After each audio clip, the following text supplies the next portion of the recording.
Firstly, thank you very much, Claire, for bringing us together for this session. As she says, I think this is at least the fourth, possibly the fifth session we've done.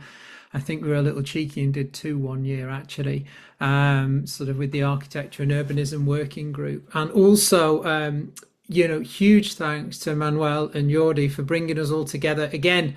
This is a really important international conference, for bringing this community of night studies researchers. So it's always a pleasure to be part of it in whatever way possible. I'm going to talk to you all today about some ongoing work. It's very much work in progress and really reporting on the first phase of it, or part of the first phase in a way, about how we tell stories of the night, who tells those stories actually about urban nights, but perhaps also how we might use them more usefully towards thinking about redesigning the places we want and maybe need in our cities after dark. So a lot of the interest in urban nights tends to be on the spectacle. It's about bright lights, it's about vivacious experiences, sometimes illicit ones. There's a lot of focus on the nighttime economy, and that's important. But certainly the grander narratives, and Manchester is no exception where this work is based, the grander narratives of the city at night are often drawing on an extensive history of music in particular. Its musical identity of the city is very strong. Night clubbing, raves, whether they were legal or illegal, and then the kind of renaissance and rebirth of the city through post-industrialization and how that's changed. And that's all fine, but I'm particularly interested in perhaps alternative narratives and what they might tell us. We know that there are lots of different nights experienced by different people, even in the same city at the same time. So this work is extended this sort of ethnographical work I've been doing in and around the city of Manchester to really try and reveal perhaps some of the latent narratives that are occurring in Manchester at night, other people's stories, and then trying to start to think about how we might usefully use those going forward. So after dark, our cities change. We all know that, okay? They become quite different places. Notions of identity and other definitely shift. The boundaries between even the body and the landscape can alter. We can get a sense of different occupations and appropriations and demarcations in places after dark that do not necessarily occur in the daytime. There are different qualities there, and also there are different people moving around, and that's particularly prevalent in some areas of the city more than others. And I'm particularly interested in one area of the city, Cheetham Hill, where I've been conducting this sort of nocturnal ethnography in a way, and trying to understand about how people make sense of the city and the stories they tell. That really draws on two things. I think lots of you will know, but quickly for those of you who don't, I've been in and about Manchester, the city centre, and sort of the wider surrounding greater Manchester area for probably conducting this field work for about 11, nearly 12 years now, going out at fairly regular intervals, usually 2 or 3 times a week. Initially, this was just to walk, to experience the city. It was partly for personal reasons, and then for professional reasons, I began to survey the changing lightscapes and nightscapes of the city. So around early 2014, Manchester City Council started the replacement of the sodium lamps in all its 56,000 streetlights around the city with the white LEDs. And of course, as you'll all know, this profoundly changes the kind of sensorium of spaces. It also meant that through that work, those works and labours of maintenance and repair, that some places that had not been lit before became very brightly lit. And so the atmosphere, the ambience of the city alters, it changes, and that has an effect on those people that are inhabiting, moving, and maybe even playing in the city after dark. So I've been documenting this stuff for a while, but mainly from my point of view, and in quite as subjective as that is in terms of my stories, it's been quite objective in terms of the surveys. So I've taken photographs, I've made maps, I've done drawings, and I've taken light measurements and things like that. But of course, I'm not the city. The city's lots and lots of people. And so over time, although some of my early ethnographic work involved other people, that was during COVID. And you'll understand and appreciate that was quite difficult to do, because people, didn't actually want you to be very close to you, and it's hard to have a conversation shouting across the street, and also people were understandably perhaps wary of my motivations. I always presented myself as an academic researcher, but as we know, people that are moving through and working in the night may be doing so under duress, under some forms of oppression, in states of precarity. And so the last thing they want to do is share elements about their life that they may feel could be used against them at some future point. So there's been a lot of gentle trust building over the last sort of 5 years of meeting different people, groups of people, and establishing that trust and being recognized as someone that's out and obviously there to do no harm and is just genuinely interested in opening a dialogue about the city. So through this process, I've engaged so far. The first phase of this project is really about gathering lots of different stories, people's memories, people's encounters, but also the expression of those stories. Like, how do they see and tell the story of their urban night? What is their typical every night, for want of a better phrase? And what might we do with that? So the first phase, which I'm in at the moment, is collecting these different stories. I've got 43 of them so far, but I'd like to try and get into triple figures if I can by early next year.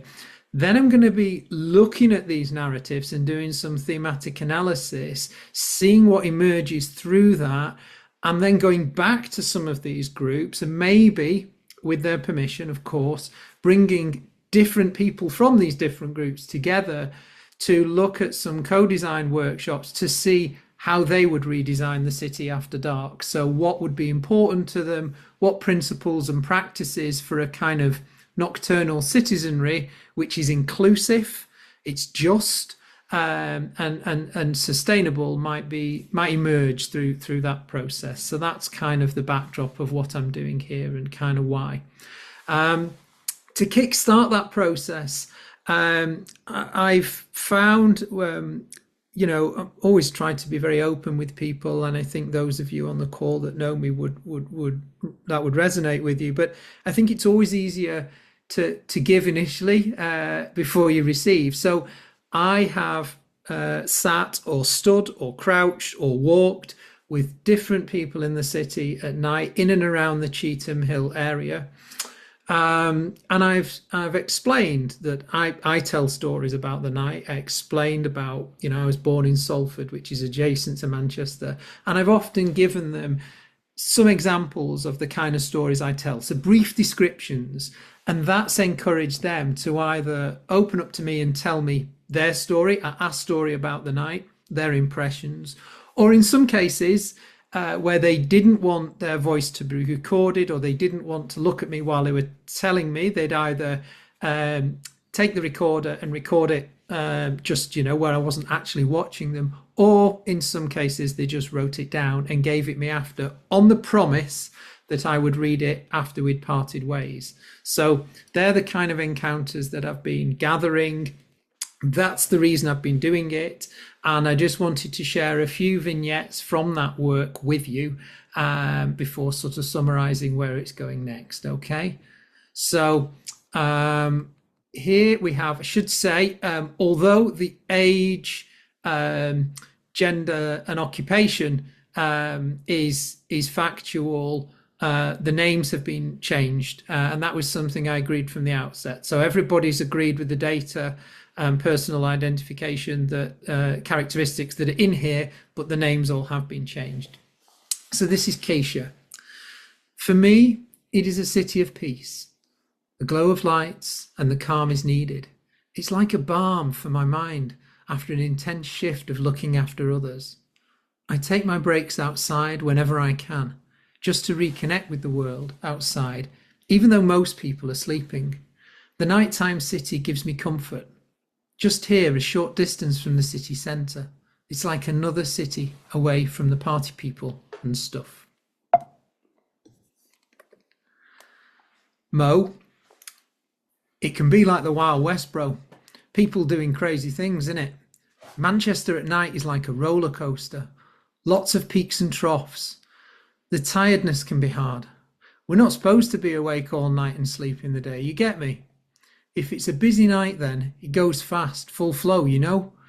But if there aren't many jobs, then it drags and the night can feel like years. Slow time. Yeah. Kelly, my city at night is like a different world. I mean, during the day, I'm a mum of two and do the usual things: food, shopping, laundry, tidying up. So much tidying up. Then I will get ready to go to work. I like the change. I can be someone else at night, and so is the city.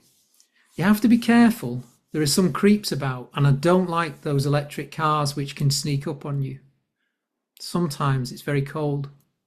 The other girls are great. We're a gang. We look out for each other. And then finally, Piotr. I've been working nights for 6 years since my work on construction sites dried up. At first, I missed being with the other guys, but now I enjoy the peace. I move around a lot at night. I have a circuit to follow at regular intervals to check in. Plus, I watch the CCTV screens. Not much happens, so you get to appreciate the quiet. There is a fox that came last year, who I used to feed, but then it stopped coming. I think about it a lot. I'm being used to being a night person now. I don't know if I could go back to an ordinary day job. So just to kind of finish then, really, we're aware that, the nightscapes of the nocturnal city are in some ways a stage for the toings and goings and froings of different people, different times, with different motivations and claim on the space. And some of that is done precariously, some of that is done maybe under duress, and in some cases out of desperation and need. What I'm doing in compiling these stories, I'm asking people to explain to me as and when they move around. In some cases, they've been kind enough and generous enough to draw maps. In some cases, they've preferred not to, because perhaps that's eliciting too much information about what they do and where they go. But gathering this kind of atlas of microgeographies, I'm looking then, because this area near the city centre hasn't been developed yet, to help think through how we might better provide for sort of humans and non-humans, the kind of encounters that we might prefer, in a diverse way. And also to recognise the people who often don't have a stake in future making practices, but also all the voices, the people I'm meeting, are people that largely are not involved in the future of city making processes. So they tend to be underrepresented, marginalized, or simply omitted. So I'm carrying on with this story gathering at the moment. Then I'm going to be compiling and analysing that in the early new year, with a view to bringing some people back by invitation to look at how we might think of resetting the agenda for what might be a nocturnal urbanism and how that might be. So I'm going to finish there. Okay, thank you. Very pleased to be able to present here. I'm actually kind of retired now, I'm emeritus, But it was great, Sophie and Nick and Claire asking me to join in with this, because it's helped me to think through a piece of work that I was doing and never really finished off properly. I've never written anything very scholarly about Harlow, which is the case study that I'd like to talk about in this context of narratives, challenging narratives, and also feeds back to some of the points Adam was making when he started off the conference. I'm just doing a little plug here, which for a film that I did at the end of the fellowship, which actually includes Harlow and is now publicly available. So if anybody wants to watch it, it's only 7 minutes. And it does, because it's video, I think video is a great medium to study the night with, because you do get, you can go into very dark places if you've got a friend helping you with the light. And you can really show those kind of contrasts between light and dark and get more of the atmosphere. Though I must say Nick's photographs are absolutely lovely. But you don't have this thing of not being able to photograph anything because it's too dark. So in the film, I talk about Harlow and talk about, the sort of conventional ways we think about revitalization. And, can I get rid of this horrible thing here? Are you seeing this silly thing here as well? I just wonder if that can go. And I'm actually still bounded by the nighttime economy, apologies, but actually thinking about the boundaries of it and about how it's constructed. And it's particularly how, in the context of Britain, there's this complicated relationship between neoliberalism, which frames not only our economy, but our social and cultural relationships in Britain, and nightlife and the hours of darkness. And neoliberalism is different to capitalism, as in the laissez-faire 19th century sense, because it is supported by the state, as people like Baton and Purcell have pointed out. The state comes along and performs public-private partnerships and supports private enterprise. And what I'm arguing is, within the context of British or levelling up procedures, the move to regenerate many of our failing town centres at night, this leads to a deadening of and flattening of the experiences of the night. And it has internal contradictions. The argument about excluding marginality has been well made by others, but I'd also argue that it constrains spontaneity and mystery and surprise and many of the qualities that we associate with the night. And so I'm using the case of Harlow to tease this out and to explain it further. Oh, God. Right, here we go. So Harlow was a planned new town. It was first designed, laid out in 1947 in post-war Britain. It was not so much a garden city, but definitely very green with neighbourhood units. And the key thing, the town centre is pedestrianised, and it didn't have any housing in it when it was first formed. And Harlow had aspirations for a better life for all. Although the British new towns have been very much criticised by architects later on, it actually is considered to have one of the more considered of designs. And the master planner for it, Frederick Gibbard, his book on town design actually could be used even today as a kind of primer on urban design in terms of thinking about the visual and aesthetic experience of moving through the town. It's quite low rise. It has a very good sequence of public spaces, from a civic centre, which was to form, if you like, the civic centre for the civic life of the town, and he also wanted the town to have a sense of urbanity and to have these design features of contrast, rhythm, and surprise that as you move through the town to the different public spaces. It was a town that was developed by a development corporation, and to move there, it was really for skilled workers, and to move there, young families, typically the male breadwinner, had to have a job in Harlow itself. Um, because it was a young town to begin with, it was often dubbed Pram Town, uh, anticipated, even in 1959, with a population of 60,000, there'd be 9,000 teenagers at some point. And whilst the extensive sporting facilities were provided from them, there's very limited nightlife entertainment. If you look at the videos from that time, there's complaints about only having 2 dance halls and a cinema and some coffee bars. But within the neighbourhoods, there was a very strong artistic and community set of organisations. So actually engagement in the arts and culture was remarkably strong, as Mark Clapson points out. There was one nightclub just outside the town centre that was funded by the Essex Counties Council, but closed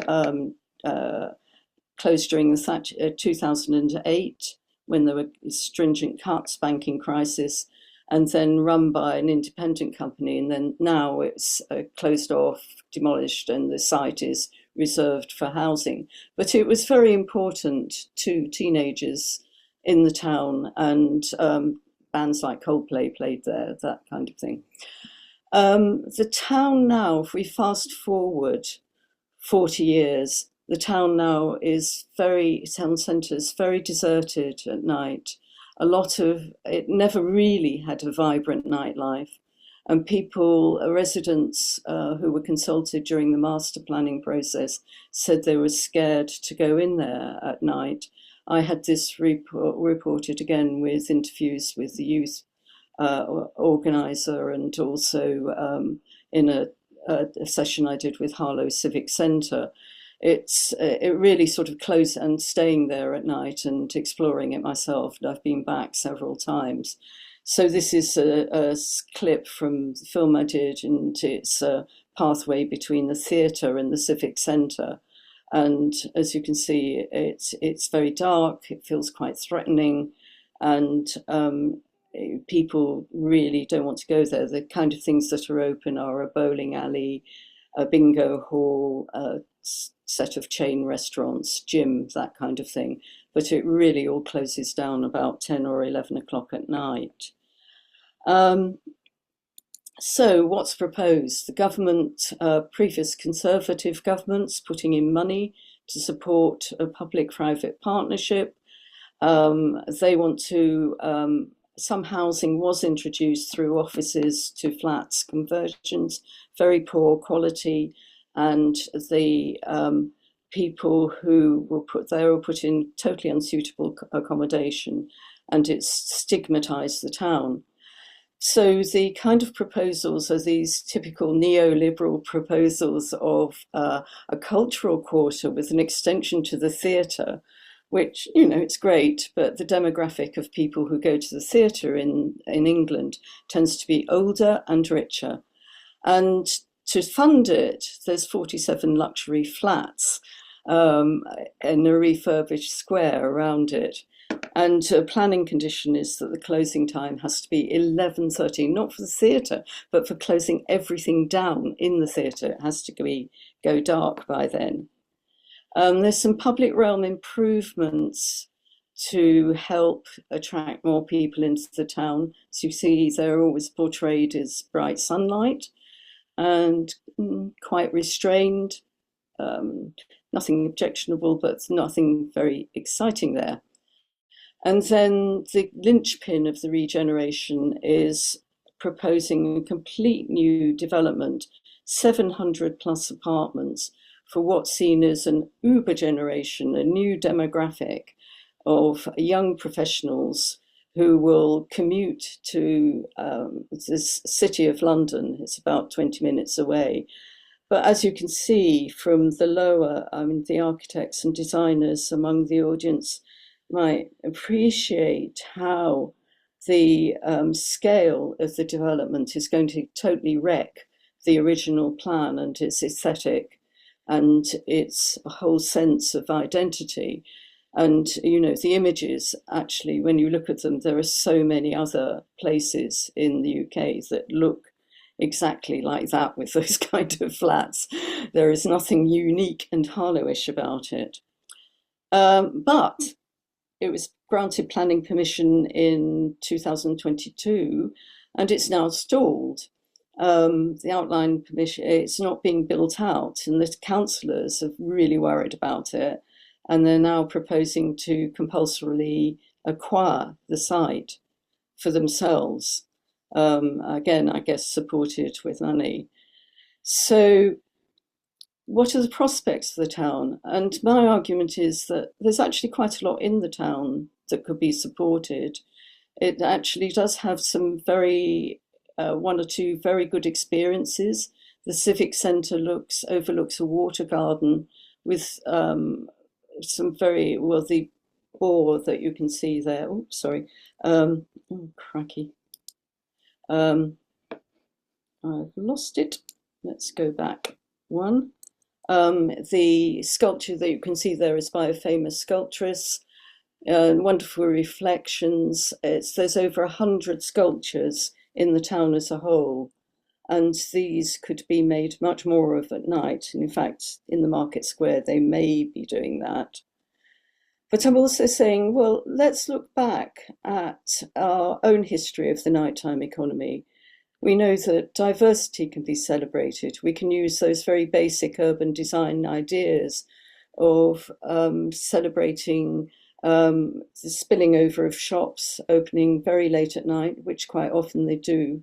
Ethnic minority shopkeepers quite often keep shops open late at night in Britain, which is unusual and is one of the ways of revitalising an area. Harlow is a garden town. When it expands, it's going to be doubled in size. It will, with the neighbourhoods units being built out, more neighbourhood units, it'll be Harlow and Gilston Garden Town. Why not use the history of pleasure gardens and garden towns and pleasure gardens to revitalise some of the sites and some of the abandoned public spaces within the town. And then there's a creative repurposing of vacant buildings, which we've seen in other cities like Manchester at the beginning of its cultural renaissance. But what I'd say, you need to avoid housing. That there's a mantra of promoting mixed development, mixed use, promoting housing.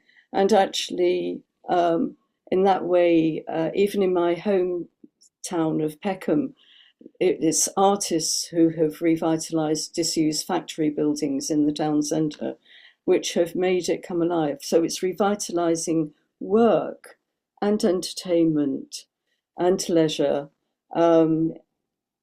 all of the and reusing the buildings that are there, which of course is more ecological as well. And that could include the multi-storey car parks.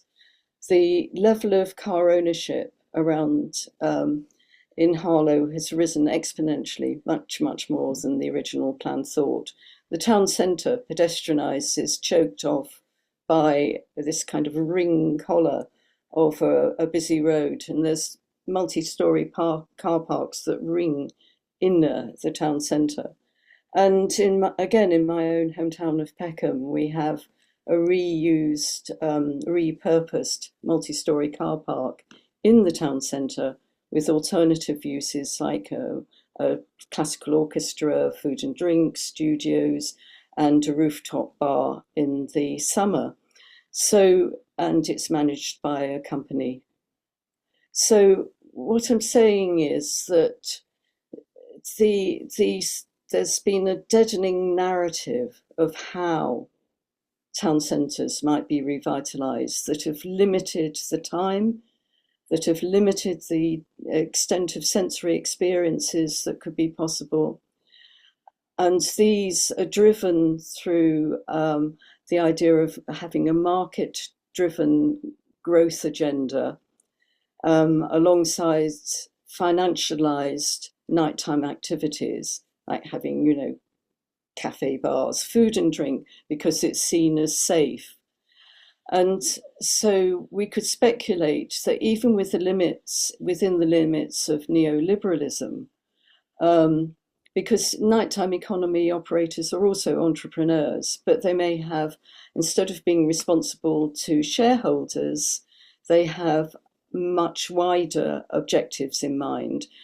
For example, maybe just keeping themselves, giving back to the community, as in the Peck and Levels experiment, where some of the money they make is given back to the local community, and also of promoting different experiences using the idea of greenery and of making an urban forest in a town centre, and recognising that this kind of cultural regeneration might be the beginning. Maybe we need to recognise there are cycles of regeneration.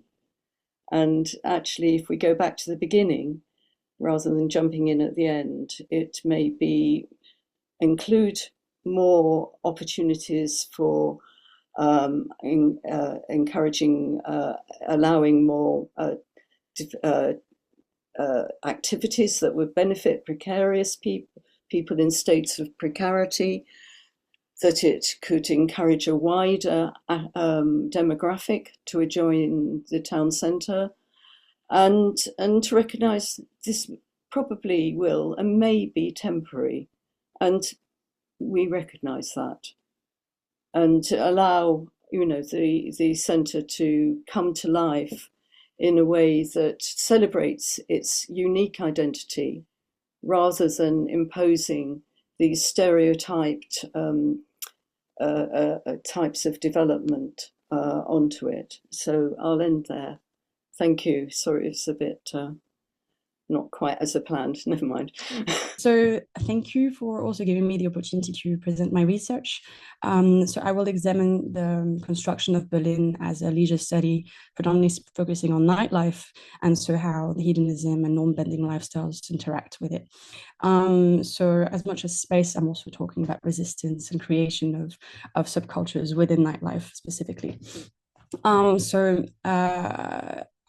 This research is a sort of a chapter that is a part of my PhD thesis, which focuses on young British and Australian people living in Berlin in the early 2020s and their relationship with migration, nightlife subcultures, and cultural identity. But here I situate Berlin as a global reference point for creativity, for hedonism, and subcultural diversity.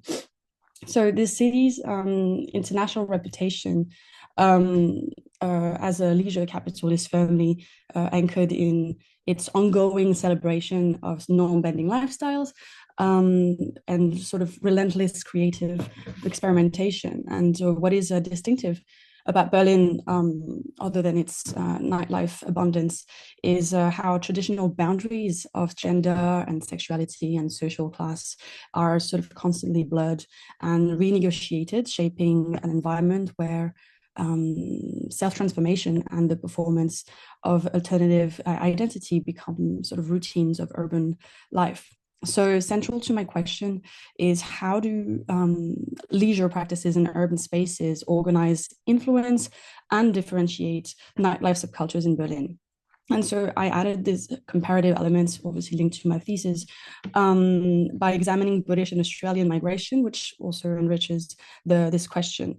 So Berlin's leisure, I guess, infrastructure is not simply about entertainment, but it also actively reconfigures belonging and opportunity and subcultural organization. So I want to first talk a little bit about my methodology.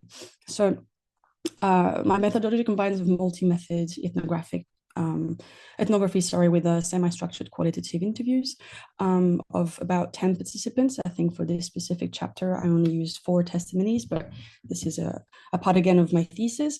So I interviewed 7 Australian people and 7 people from the United Kingdom. These interviews were conducted between March 2020 online due to COVID reasons, and then from 2021 onwards, face-to-face in Berlin, Germany. These interviews lasted usually between 60 to 75 minutes. And so I mentioned themes about nightlife participation, amusing soundscapes in Berlin, and also their comparison with Australian nightlife subcultures and sometimes nightlife in the UK as well, but predominantly Australian. Sorry, I'm going a little fast, but I'm just pressured with time. So to complement interview data, I also conducted fieldwork in nightclubs and music venues, focusing not only on the mapping of space and ritual in the night, but also on how identity, performance, and social dynamics shift within different nightlife environments. I also, as you can see on the bottom of this slide, I also interviewed an active person from the nightlife, Australian Berlin-based DJ named Glenn S., who also shared his insights comparing being an artist, an Australian artist in Berlin, and being an artist in Australia, and how nightlives in both of these geographies actually differentiate. So now I'm going to move on to my literature review. I based this study predominantly in early frameworks of the Birmingham Center of Contemporary Cultural Studies, specifically Hebdige, conceptualizing subcultural distinction as a negotiated form of symbolic resistance and belonging, shaped predominantly by class and by style.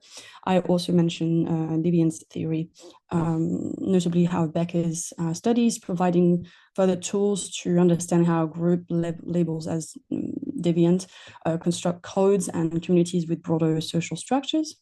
Then I move on to classic approaches that are redefined by Michel Maffesoli's work on neo-tribes, describing club and nightlife communities as effective networks, loosely organized on ritualized and intense and ephemeral in their bonds. And so such tribes thrive within Berlin's experimental nightlife spaces, giving rise to a dynamic forms of belonging and of fleeting, but also of solidarities, for example.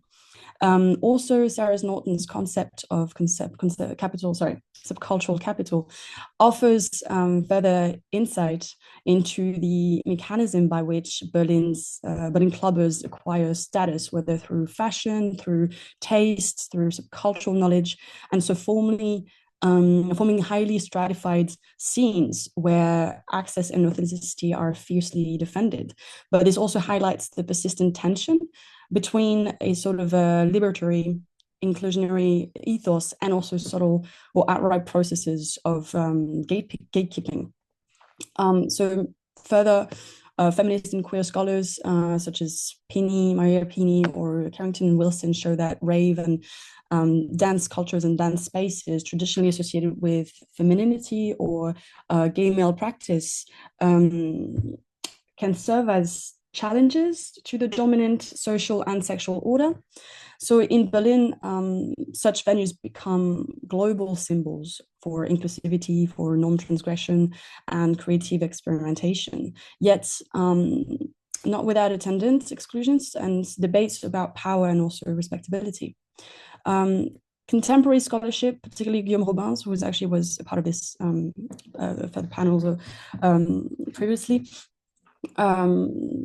his ethnographic analysis foregrounds spatial ritual and access of Logic's Berlin clubs, specifically Berghain in this case, as both pleasure and sophisticated forms of boundary work.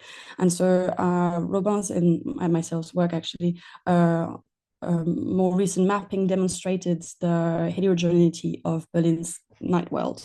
And so a sort of constellation of micro worlds of lifestyle-based tribes, each continuously renegotiating the boundaries of participation and of belonging.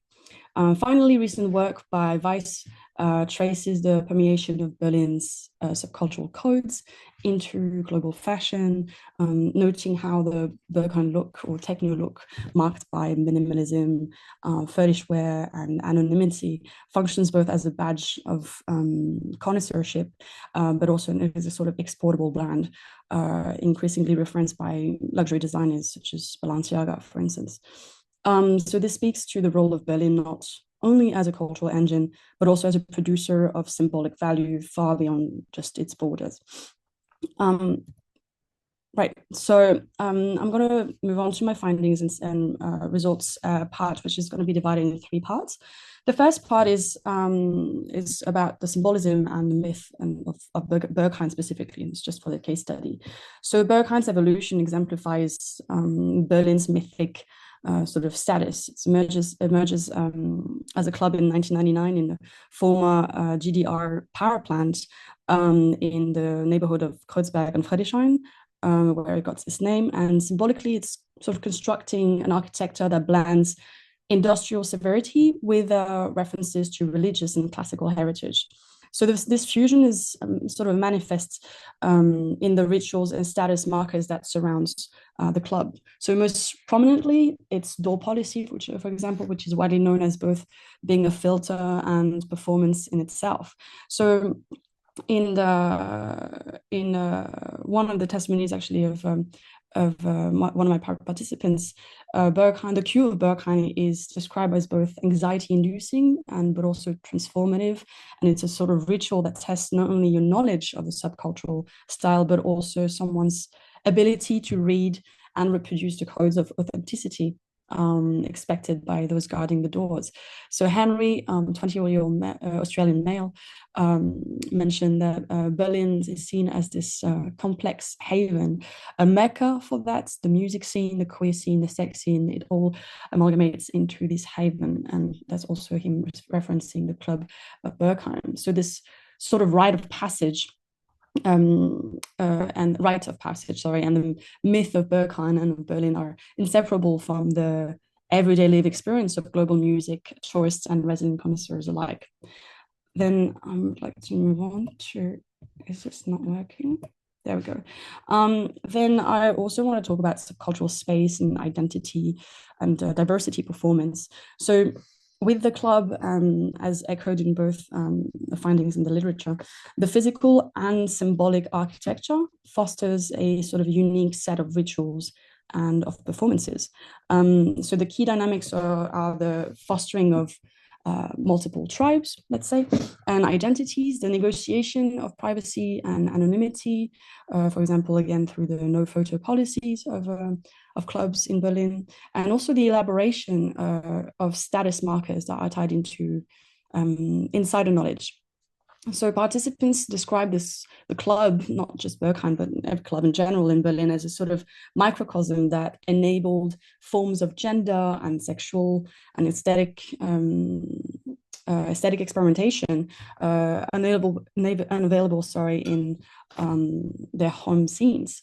So Henry, for example, again, noted the holistic integration of queer and alternative cultures as striking from Australia's more separated scene. For example, you can see the quote at the bottom here.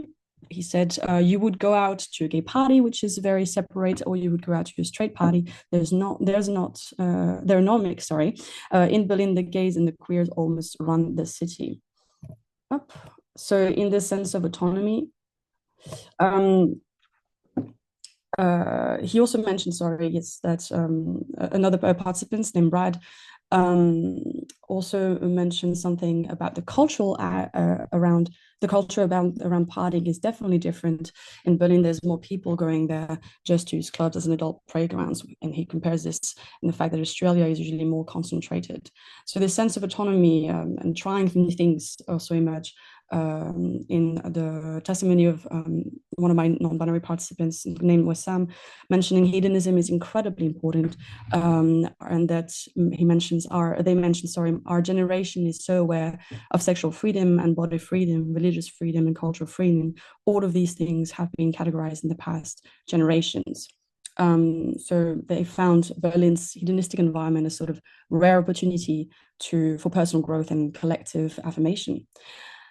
Now I want to move also on the artistic migration and the Australian case here, specifically the comparison that I was mentioning in the beginning of my presentation. So the internationalization of Berlin nightlife is made manifest in the migrant journey of artists such as Glenn S. that I mentioned earlier, an Australian DJ whose testimony features prominently. So Glenn S. recounts the festivals I went to, huge paddocks, big sound systems, a feeling of humility shaped my taste for deep textured music. That open collective experience is part of what makes Australian scene unique. Berlin, he mentions, however, provides something different. He describes it as something so random and open, making possible the pursuit of something incredibly niche, and still finding somewhat an audience. So this is constructed with Australia, where structural limitations and regulatory controls constrain risk-taking and experimental creativity. So across participants, Berlin emerges as a space not only that attracts, but also actively reconfigures the cultural scripts of its creative migrants. So for example, he mentions the Australian bushdoofs, which are large gatherings in the outback of Australia. That, for example, Lukeman mentioned, I think is here, as a site of ritual resistance and ecological consciousness, where regularly cited as a preparatory sort of for Berlin, but ultimately transformed by the city's scale and cosmopolitanism and infrastructural support. So the findings sort of underscore a persistent tension. Berlin's emergence as a leisure study is shaped by policies and practices of inclusivity, experimentation, and radical openness. But these are always renegotiated against an ongoing process of exclusion, of commodification, and status competition. So the club's rituals of passage from the queue to the dance floor materialize this sort of ambiguous boundaries of status, taste, and cosmopolitan aspiration. So theoretically, the symbolic and spatial reconstruction of Berlin's nightlife can be read through Foucault's notion of heterotopia. Europe's most prominent urban clubs, especially Berghain, for example, are not simply reproducing, but also reinventing the logics of community, ritual, and difference. And again, drawing on Robin's ethnography, these spaces operate as ongoing laboratories for the formation and the differentiation and occasional dissolution of lifestyle-based tribes. So extending the comparison to Australian bushdoofs again reveals further insights. As Luckman describes, bushdoofs are sites of for the suspension of rejection of imposed structures, rules, and commodified routines of mainstream urban nightlife. They foster agency and self-organization and collective belonging outside state supervision. And so this counterculture impulse finds a direct parallel with Berlin, where venues actually serve as sanctuaries and engines for renegotiating social values and identities and the roles of pleasure and experimentation. So both bushdoofs and Berlin's club scene functions as sanctuaries for those seeking to escape or challenge regulatory and normative pressures, fostering environments centered on agency and resistance. So in conclusion, Berlin's status as a leisure city is inseparable for its embrace of hedonism and creative experimentation and non-conformity, qualities which continue to inspire youth and drive migration and shape the contours of global nightlife. So the practices analyzed here, entries, rituals, codes, performances are not isolated phenomena, but form part of a wider urban imaginary, a sort of laboratory for creative and cultural reinvention. So further, the case of Berlin invites us to consider how global cities can support alternative forms of sociality and creative production, so long as critical reflection can support alternative forms can support, sorry, so long as a critical reflection and robust debate around exclusion or power and access remain central to the ongoing evolution. Thank you very much.